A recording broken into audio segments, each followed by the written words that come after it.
ప్రస్తుతం పసిడి ధర అంతకంతకు పైకిపోతోంది. పసిడి ధరను పట్టుకునే అవకాశమే లేదన్నట్టుగా ఉంది పరిస్థితి. రోజురోజుకు ధర పెరుగుతూ టెన్షన్ పెంచుతోంది. అయితే ఈ ధరలు పెరగడం ఇంకెంతో కాలం ఉండదంటున్నారు అంతర్జాతీయ వ్యాపార నిపుణులు. రాబోయే కాలంలో బంగారం ధరలు భారీగా తగ్గే అవకాశం ఉందని అంచనా వేస్తున్నారు. వారి అంచనాలు నిజమైతే రాబోయే 2 నెలల్లో 24 క్యారెట్ల 10 గ్రాముల బంగారం ధర 85,000కు చేరుకునే అవకాశం ఉంది.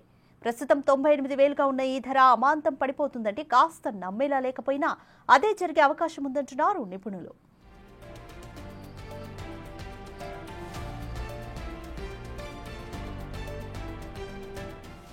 రాబోయే 2 నెలల్లో బంగారం ధరలు 12 నుంచి 15% పడిపోయే అవకాశం ఉందంటున్నారు నిపుణులు. అంతేకాదు రాబోయే 2 ఏళ్లలో అయితే బంగారం ధర ఏకంగా 38% పడిపోతోందని అమెరికాకు చెందిన పలు బిజినెస్ సర్వే కంపెనీలు చెబుతున్నాయి. వారు చెప్పినట్టుగా జరిగితే ప్రస్తుతం ఉన్న ధరతో పోల్చితే బంగారం ధర 56,000కు చేరుతుంది.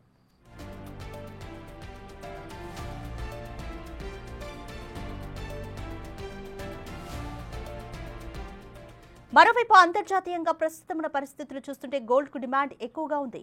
డొనాల్డ్ ట్రంప్ టారిఫ్ వార్తో పాటు అనేక దేశాల్లో నెలకొన్న పరిస్థితులు, రష్యా ఉక్రెయిన్ యుద్ధం కారణంగా ఇప్పుడు ఇన్వెస్టర్లంతా బంగారం వైపే మొగ్గు చూపిస్తున్నారు. వారికి ఇప్పుడు బంగారమే ఆప్షన్ గా మారింది. దీంతో బంగారం డిమాండ్ పెరిగింది. అయితే ఈ డిమాండ్ కు తగ్గట్టుగా సప్లై కూడా జరుగుతోంది అనేది ఇప్పుడు వినిపిస్తున్న వాదన. అందుకే ధరలు పడిపోయే అవకాశం ఉందంటున్నారు.